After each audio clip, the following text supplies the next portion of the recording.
This is part 2 in a series on the Modoc War. If you haven't already listened to part 1, you may want to do so. Link in the show notes. In the previous episode, we discussed the Modoc people, a bit of their history, and the unfortunate events leading up to the Modoc War. About how Captain Jack and his band weren't content with the living conditions on the Klamath reservation, so they simply left and headed south back to their homeland around Tule Lake. And we ended the episode with the first shot of the war and the beginning of the Battle of Lost River. Now, if you'll indulge me just for a moment, I'd like to add a bit more context to the state of affairs directly preceding the Battle of the Lost River. Remember, from April of 1870 to November of 1872, roughly 2.5 years, Captain Jack and his people did maintain an uneasy peace with the local settlers, for the most part. There were no more raids, no more war parties or attacks on wagons or anything like that. Their main crime seems to just be making the locals very nervous. And to be totally honest, one can't really blame the settlers for feeling that way. While the Modoc were at the reservation, the homesteaders began trickling in after being assured that the quote-unquote Indian problems were settled, at least in that area, and that the land was open and theirs for the taking. Then here come the Modocs sashaying back in and demanding rent along with what amounts to protection money. But you can't blame the Modoc either, right? I mean, this was their land, no matter what a piece of broken treaty paper might say. At least back there in their home territory, the Modoc men could provide for their families, and their children were no longer going to sleep with empty bellies or being threatened by the Klamath. And like I said, peace was maintained, but barely. One thing I failed to mention in part 1 was that many of the younger hothead Modoc were indeed looking for any excuse at all to go on the warpath. And the band's shaman or medicine man guy known as Curly-Headed Doctor wasn't helping matters. Old Curly was an early disciple of the ghost dance religion. As such, he helped spread the prophetic promise of the whites soon being driven from their land altogether, of how the Modoc would be reunited with their dead loved ones, and how his medicine would help protect them in battle. He'd get the warriors all worked up, and Kit Puwash, or Captain Jack, would have to talk them off the ledge, more than once.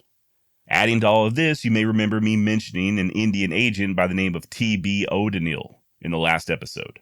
Well, I misspoke. I should have said he was the superintendent of Indian Affairs for Oregon, as opposed to simply an agent. That said, O'Donnell was relatively new on the job when all of this occurred, having replaced Alfred Meacham in early 1872. Now, Meacham was trying to work with the Modoc. They knew him, there was a grudging respect. Hell, Meacham was even trying to get their own separate reservation like they wanted. O'Donnell had none of this going for him. He didn't know Captain Jack, he didn't know the intricacies of the relationship with the Modoc, and in turn, they didn't trust him. And when O'Donnell finally took action, contacting the commanding officer at Fort Klamath, Major John Green, and telling him to send his troops down to get Captain Jack, O'Donnell did so without informing Lieutenant Colonel Frank Wheaton or General Canby, the two top military commanders in the area. So when the Army did show up there at the Lost River Camp on November 29, 1872, the situation was tenuous to say the least, even with Captain Jack doing all he could to maintain peace. Now, the original plan was to confront the Modoc with an overwhelming show of force. The hope was that Captain Jack and his people would see the futility in fighting, that they were far outnumbered, and just return to the reservation without putting up a fight. But as we touched on the previous episode, Captain James Jackson of the 1st Cavalry showed up with just a mere 40 troops and a handful of civilians. Not the most intimidating army, numbers-wise, to say the least. Certainly not a large enough force to frighten the Modoc back to the Klamath reservation. The soldiers also failed to catch the natives by surprise, at least not to the full extent that they were hoping to. Captain James Jackson intended to arrive at the village early in the morning when it was still dark in order to catch the Modoc as they were still half asleep, but the weather just would not cooperate. Remember, this is the end of November and the horse soldiers soon found themselves riding through a damn sleet storm. And when that passed, everything was froze over, including them. It was hard riding on a trail that had basically been reduced to a muddy slush, and by the time they did reach the Modoc camp, it was already full light and the troops had been in the saddle freezing their balls off for at least 16 hours. No more element of surprise, and certainly not an overwhelming and intimidating show of force. Nevertheless, the soldiers dismounted and headed into Jack's camp, and the civilians did the same, crossing the river and confronting Hooker Jim and his 17 warriors. Important to note, by the way, that these civilians were acting on their own. They were neither ordered to the camp nor was their presence welcome, not by the military or the Modoc. Be that as it may, they still began ordering Hooker Jim and his people to lay down their arms. And at first they did, most of them at least, placing their bows and old flintlocks on the ground. Meanwhile, over at the main camp, there was still no sight of the head man in charge, Captain Jack. Like I said in the previous episode, it's thought, and Jack later claimed, that he was simply waiting in his lodge for the officer in charge, thinking that they'd parlay like before. Now, I have read that the build-up to things turning violent, from the moment the soldiers arrived to the first shot being fired, was somewhere around 45 minutes. If that's true, this does sort of confuse me a bit. Why didn't Jack come out and try to defuse the situation? Was he simply unaware of how tense things were getting outside? Could he not hear what was going on? I don't know. Now, I also mentioned in the last episode how things kicked off when Lieutenant Boutel tried to disarm and arrest Scarface Charlie, who, by the way, did not gain his nickname from scars earned in battle. Poor guy fell off a wagon when he was a child and got runned over. Not that it matters, I just found it to be an interesting anecdote that reminded me of Johnny Cash. Remember that scar on his face? The way it sort of lent credence to his outlaw persona? Kind of made him look all that much more darker and dangerous. And then you learn that Johnny got that scar back when he had a cyst cut off his face in the Air Force, as opposed to a knife fight in San Quentin. Legend has it that the military doctor was a bit in the cups at the time of the procedure. Anyway, I'm rambling. Point being, Scarface Charlie, while he did have a large scar on his face that made him plenty scary looking, it weren't a combat wound. Not that this made the man any less lethal, mind you, and he damn sure wasn't about to lay down his gun and get arrested. That's where Lieutenant Boutel comes into play and where we left off on the previous episode. The warriors, like Scarface Charlie, who still retained their firearms, were clearly getting ready to use them, and the junior officer quickly realized that violence just wasn't going to be avoided. The sooner you open up the fight, the better, before there are any more preparations, Boutel remarked, strongly urging Captain Jackson to open up the dance before the warriors got even more of an upper hand. And that's when the lieutenant got the go-ahead to disarm Scarface Charlie. The brief confrontation that ended with both men firing at each other almost simultaneously. And just like that, the war was on. And also brings us to where we left off last episode. Curious to find out what happens next? Well, stay tuned. My name's Josh, and you're listening to the Wild West Extravaganza.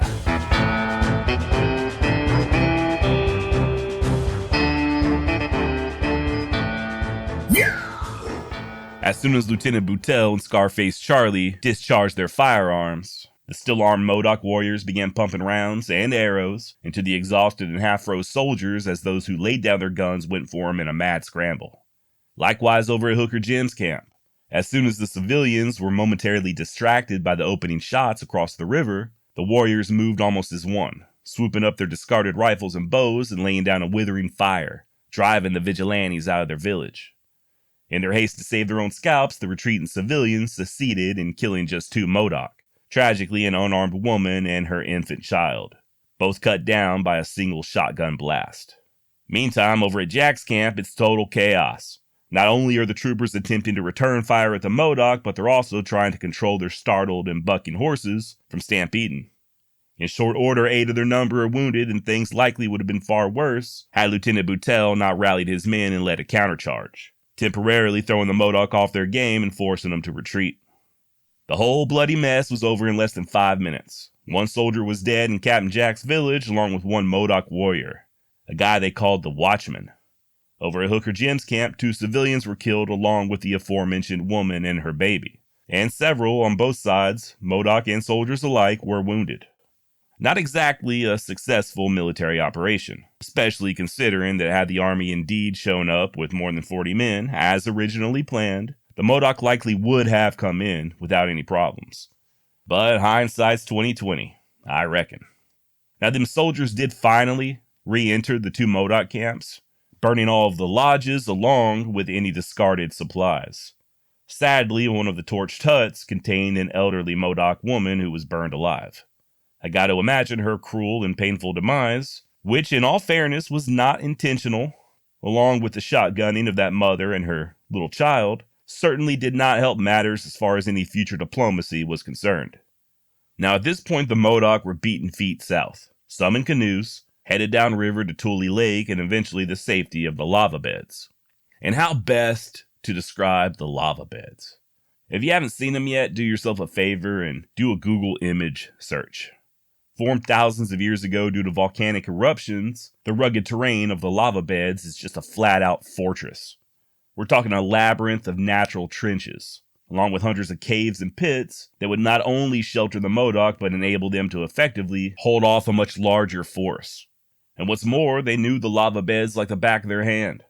This was their Alamo, their fallback when things got sketchy, and had been for centuries. And just to give you a better idea, I found a really cool video on YouTube from the Story Out West channel. The host recently did his own excellent series on the Modoc, and in his video titled The Stronghold, The Modoc War Part 2, he actually visits the lava beds and walks through one of these natural trenches. Check it out when you get a chance. I'll leave a link in the show notes.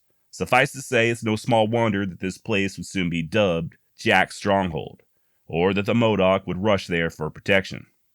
Unfortunately, not all of the Modoc immediately retreated to the lava beds. Sadly, there were about a dozen men under the leadership of Hooker Jim that still had their blood up.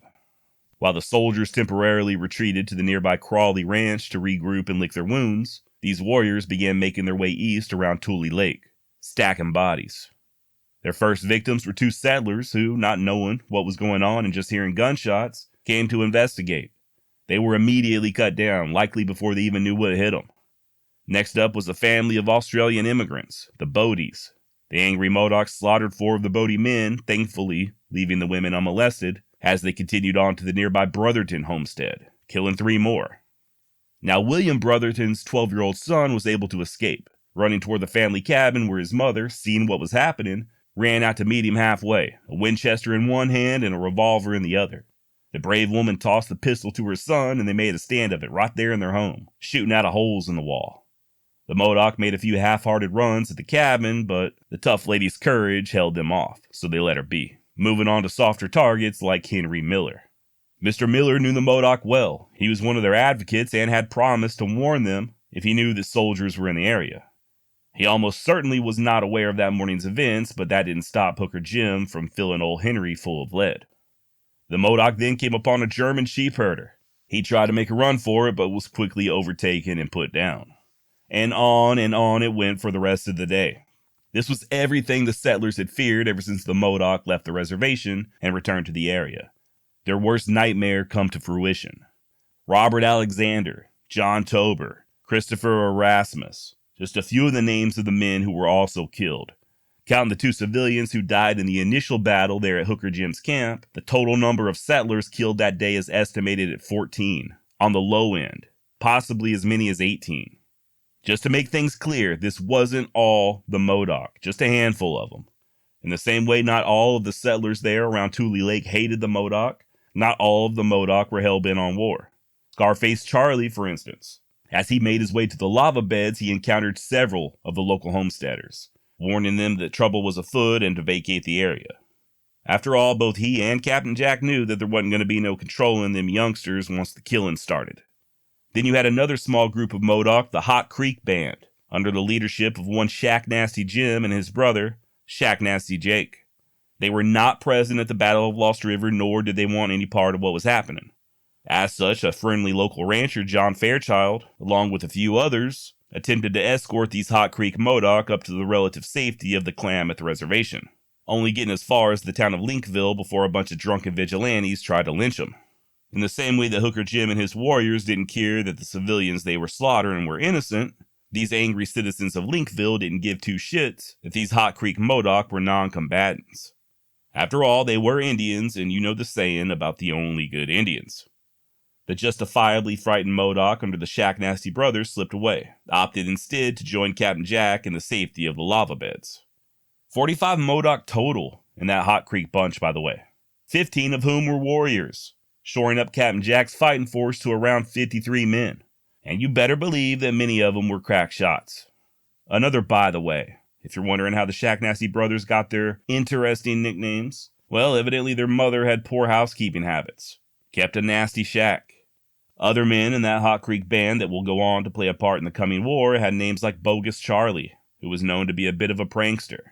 Steamboat Frank, another guy who got his name from his mother, who was said to have huffed and puffed as she walked. And Ellen's man George, thus named because he had been adopted and later married by an older woman named Ellen. Hell yeah. Now, this John Fairchild guy I mentioned, who attempted to bring the Hot Creek Band up to the reservation, like I said, he was a friendly face among the Modoc, and had even tried to help them acquire their own reservation along the Lost River. He and some other guys rode out to the lava beds and made contact with the Modoc, trying to make sense of what the hell was going on. And during their brief conversation, Captain Jack basically put all of the blame on Scarface Charlie and Hooker Jim, saying that he himself never wanted any trouble. Now, Fairchild would, in the coming months, actually form a company of civilian volunteers to act as sort of guides for the military, as they were familiar with the lay of the land. But I'm getting ahead of myself. For the rest of November and all that December, other than a few very minor skirmishes, everything was pretty quiet as both the Modoc and the military made preparations. Captain Jack and his Modoc were lucky enough to procure some local cattle, providing them with plenty to eat there in the Stronghold.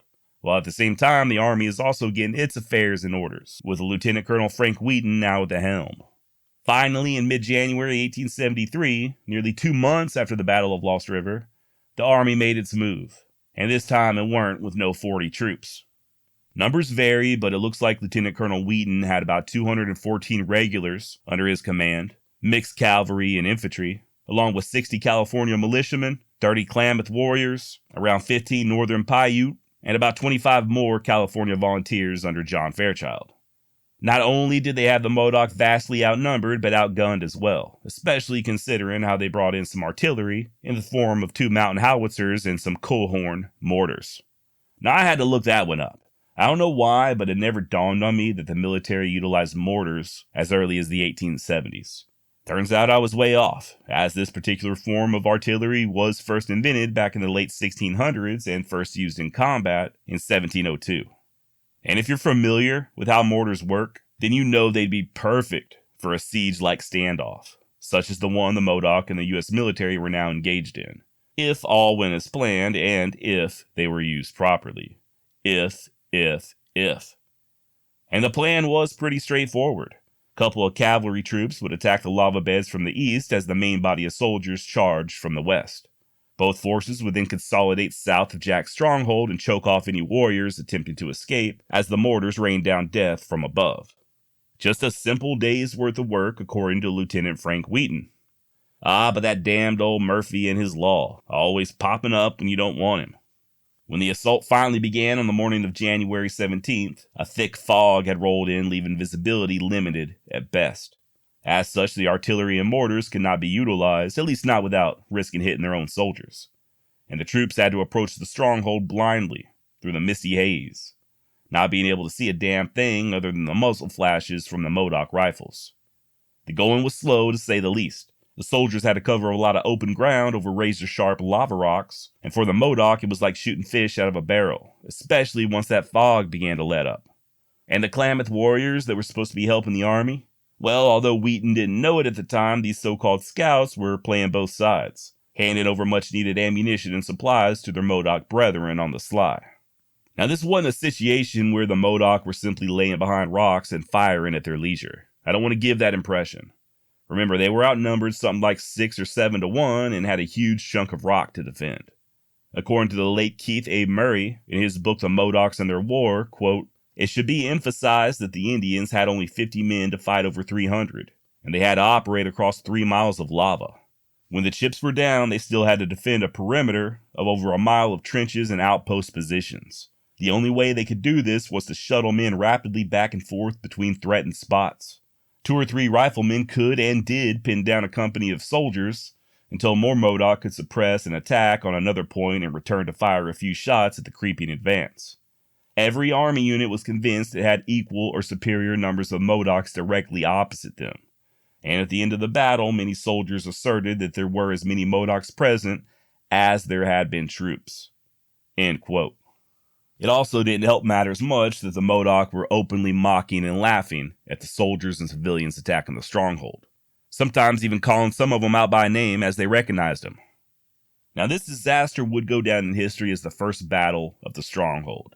And in the previous episode, in the intro, I erroneously stated that 35 soldiers lost their lives during this fight. That was incorrect. My bad. According to Robert A. McNally, author of The Modoc War, A Tale of Genocide at the Dawn of America's Gilded Age, It was just 9 soldiers and militiamen that were killed during the battle, with 28 wounded, 3 of them mortally and others so seriously that they would not return to the fight. Still though, that's 9, soon to be 11 men dead from just this one fight. Another soldier and 2 civilians dead from the last time the army met the Modoc on the Lost River. In both cases, the military had the numerical advantage, and in both meetings, they had their asses handed to them. Hell, during the first battle at the Stronghold, not even a single Modoc was killed. And the crazy thing is, the fight almost never even happened. Matter of fact, if it was strictly up to Captain Jack, he would have simply surrendered as soon as the soldiers showed up. The night before the battle, there was a heated debate among the warriors, with Jack and 14 others voting to lay down their arms and avoid any further bloodshed. The majority of the rest, however, nearly 40 Modoc, vetoed this idea and opted to fight. Obviously, Hooker Jim and them others who went on that killing spree wanted to make a stand, knowing that they'd likely be executed if they surrendered. And then you had the shaman, curly-headed doctor. Not only was he guilty of slaughtering civilians as well, but remember, he'd been preaching that ghost dance religion and promising that if the warriors did what he said, they couldn't be touched by the soldiers' bullets. Night before the fight, he ordered hundreds of feet of Tule fiber rope painted a bright red and laid around the stronghold, stating that no white man could enter it. The holy man then had a medicine pole erected, upon which he hung a few white-haired dog hides, some hawk feathers, and otter and weasel skins. A fire was then built as the men danced and the women chanted, tossing meat sacrifices into the flames. A powerful medicine that prepared the warriors for the day to come. It was also a big gamble on Curly's part. After all, his power and hold over the Modoc hinged on them defeating the soldiers. So when they did finally come out victorious the following day, this only served to bolster the holy man's prestige and strengthen his position as a leader. The same could not be said for Lieutenant Colonel Wheaton. That first battle of the Stronghold was such an embarrassing defeat that General Edward Canby himself showed up and relieved Wheaton of duty, soon replacing him with the very unpopular Colonel Alvin Gillum. General Canby, by the way, full name Edward Richard Sprigg Canby, had been wearing a uniform for quite some time, serving not only in the Civil War but the Mexican-American War and the Second Seminole War as well. And during the Civil War, it was Canby that led the Union victory at the Battle of Glorieta Pass, forcing all them wild Texas Confederates out of New Mexico. That said, the officer was always considered more of a great administrator as opposed to a fighter. And even then President Ulysses S. Grant didn't consider Canby aggressive enough.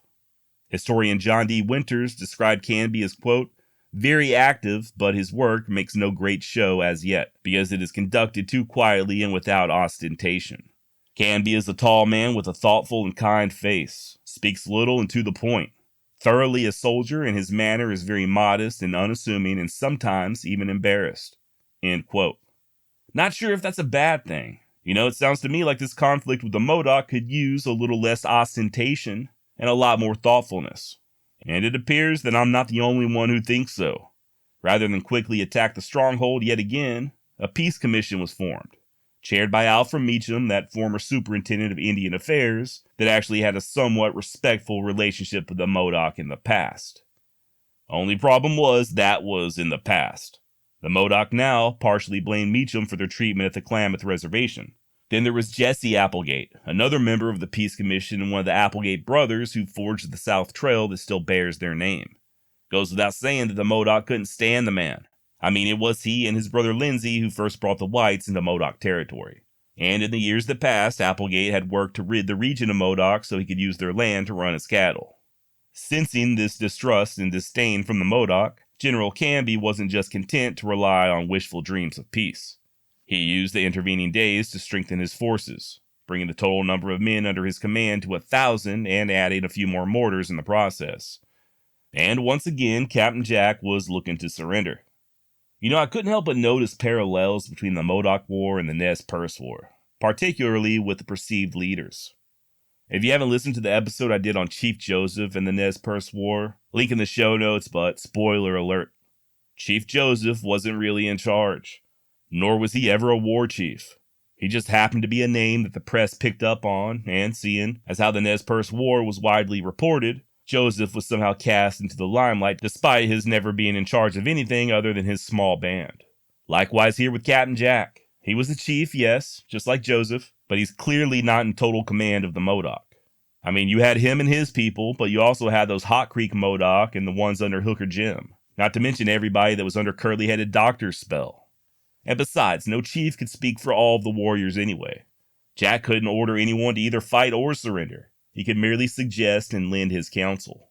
And just like with the Nez Perce, it was a handful of young hotheads who got the Modoc into this pickle. And it was the hotheads who continued to argue against surrendering, even when facing off against 1,000 troops. Still though, there was an uneasy truce as these peace talks continued for around 3 months, with the Modoc surrounded by the ever-growing force of soldiers. Troops who by now had replaced their Klamath scouts with 70 natives from the Warm Springs Reservation in north-central Washington state. The Modoc demands remained simple. They wanted their own reservation in the Lost River region, or possibly along Hot Creek, and they wanted to be left the hell alone. The government, however, was pushing for an unconditional surrender, and they made it clear that they were going to charge many of the Modoc, especially Hooker Jim and his warriors, for murder. There were several meetings. Sometimes the Modoc would send female emissaries to meet with the Peace Commission. Other times the government would send their own messengers straight into the Stronghold. And while a lot of these sit-downs were peaceful, especially when the trusted John Fairchild was present, many of them were just downright tense. Elijah Steele, a Wairika lawyer who had always gotten along well with the Modoc, barely escaped with his life after spending the night in the Stronghold, refusing to ever return. Finally, the Peace Commission received permission to offer up an alternative solution. Rather than hand the Modoc over to the wrathful Oregonians, they would be sent to Indian Territory for a spell to let things cool down a bit, and then they could negotiate for their own reservation. However, those responsible for slaughtering those innocent civilians had to be held accountable. The Modoc would not agree to this, and they continued to stall. And in a way, you can't fault them. I mean, Ben Wright and his massacre were ever present on their minds. You may recall that from the last episode, how the notorious Indian killer set up a white flag and invited the Modoc in under the ruse of peace talks, only to slaughter dozens of them. It's no small wonder that the Modoc still equated these peace talks with treachery, and it should come as no surprise that they themselves began devising a treacherous plot all of their own. Keep in mind that the army had been slowly moving in closer and closer until they were camped just within sight of the Stronghold, letting the Modoc see just how outnumbered they truly were. And yes, Captain Jack still wanted to surrender. His main opponents, curly-headed Doctor, Hooker Jim, and Sconchin Jim, still all strongly opposed this idea, for the obvious reasons that they knew they'd still be tried and executed. Things got so heated that at one point someone tossed some woman clothing on Captain Jack, deeply shaming the Modoc chief so much that he finally agreed to their treacherous plans. The idea was to kill the peace commissioners, of whom General Canby was now a member. The Modoc figured that if they got rid of these men, the leaders, the rest would just cut their losses and leave, cutting the head off the snake, so to speak.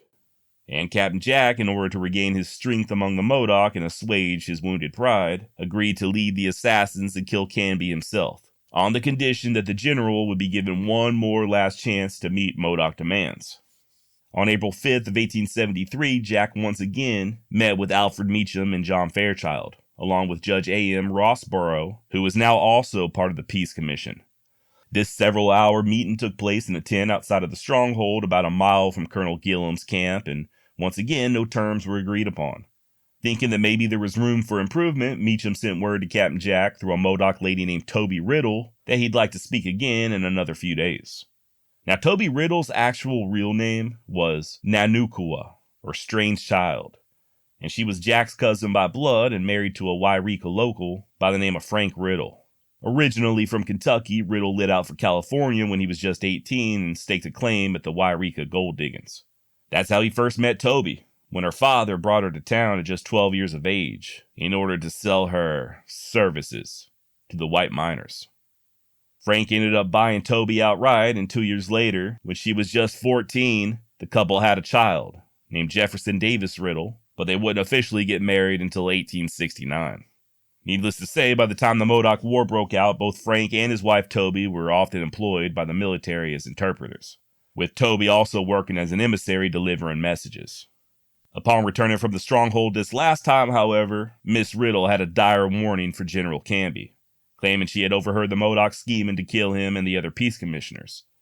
The general listened to her respectively, but ultimately dismissed her concerns, allegedly saying, quote, Toby, I thank you very much for your kind words, but where my duty calls me, I go as a soldier. You see, I have to go." End quote. As such, on Good Friday, April 11th, 1873, General Canby, along with Meacham, Toby, and Frank Riddle, and the newer members of the commission, L.S. Dyer and the Reverend Eleazar Thomas, all convened at the peace tent awaiting the Modoc. And sure enough, Captain Jack showed up. With him was Hooker Jim, Bogus Charlie, Boston Charlie, Sconchin' John, Ellen's man George, and another guy by the name of Black Jim. All armed, by the way.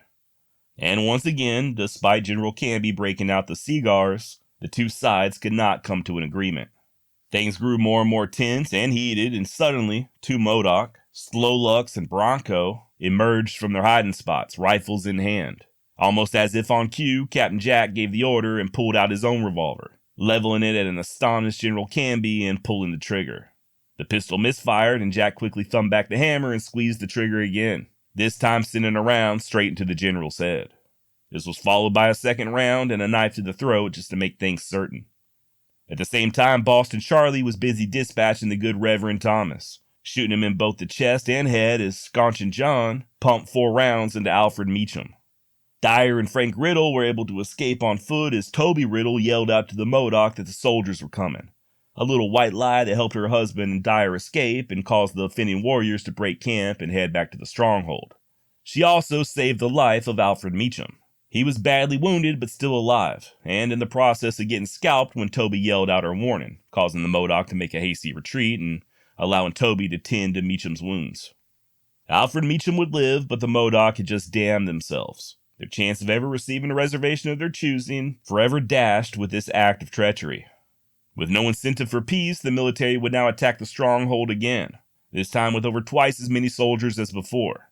In just a little over a month, the entire war would be over, and in 6 months, Captain Jack would be dead. And unfortunately, you'll have to wait to hear how all this shakes out. I figured the death of General Canby would be a good stopping point today, so please join me in 2 weeks as we wrap up the Modoc War with a final episode. Really hoping you're enjoying these multi-part episodes. If I covered the entire Modoc War in just one episode, it would either be way too short or way too long. If it's too short, I'd have to leave out a lot of good information. If it's too long, it would take me forever, and there's just no way I could pump out an episode every 2 weeks. Breaking this story up into 3 parts allows me to go into greater detail and not burn myself out in the process. And not every episode or topic going forward is going to be a multi-parter. I've got plenty of one-off episodes coming as well. Just certain topics like this one need a bit more attention. In the meantime, if you're interested in learning more, I've been immensely enjoying a book titled The Modoc and Their War by Keith A. Murray. Also, there's the YouTube channel I referenced earlier, The Story Out West. I got no idea who the guy is that creates the content, but he's pretty damn good, and his series on the Modoc is absolutely worth checking out. I've also been reading a book titled Remembering the Modoc War by Boyd Cothran. I will warn you though, this one is not a casual read, and I only recommend it if you're already very well versed in the Modoc War and really want to take a deep dive. Okay, correction time. On a recent episode, Kit vs. Goliath, I was discussing the cost of supplies at the annual Trappers Rendezvous, and I said that some items would be marked up as much as 1,000% and compared this to a gallon of milk costing $4,000. Well, it turns out I'm a moron. Shocker, I know.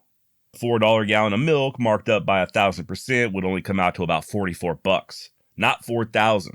And here's how stupid I am. I don't even know if that's correct. Y'all, when I say I barely graduated high school, I'm not kidding. My math is beyond atrocious. I remember when I was a senior, I needed like the bare minimum of math credits. And I don't remember the name of the class that they stuck me in, but I was the only senior in a classroom full of freshmen. And let's just say Daddy ain't been taking tutorials in the years that followed. Another correction. I'm told I've been pronouncing Klamath wrong. It's not Klamath, but Klamath. Duly noted. If there's anything else you'd like to correct me on, please don't hesitate to email me at josh@wildwestextra.com. Or if you just want to say hi or tell me that you find my voice extremely sexy, whatever, josh@wildwestextra.com. Your emails and comments are not just welcome, they're needed. They let me know I'm not just yelling out into the void. And if you can't remember that email address, just head on over to my website, wildwestextra.com, and gently massage that contact button. I'd like to extend a big thank you to all my supporters on Patreon and Buy Me a Coffee, and for the paying members on YouTube. Thank you, thank you, thank you. It really means a lot and really helps keep me motivated to churn out these episodes.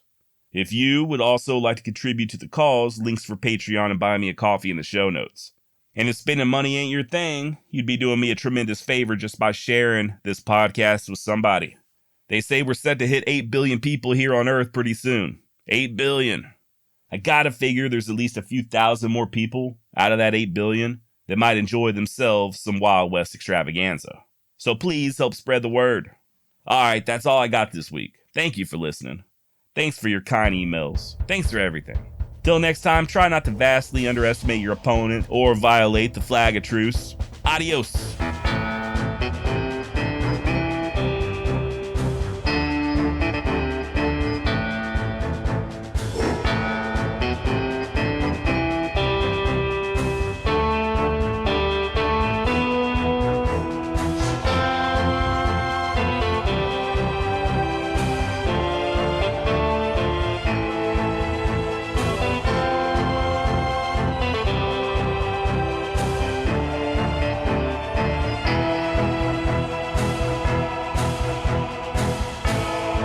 Winchester in one hand and a revolver in the other.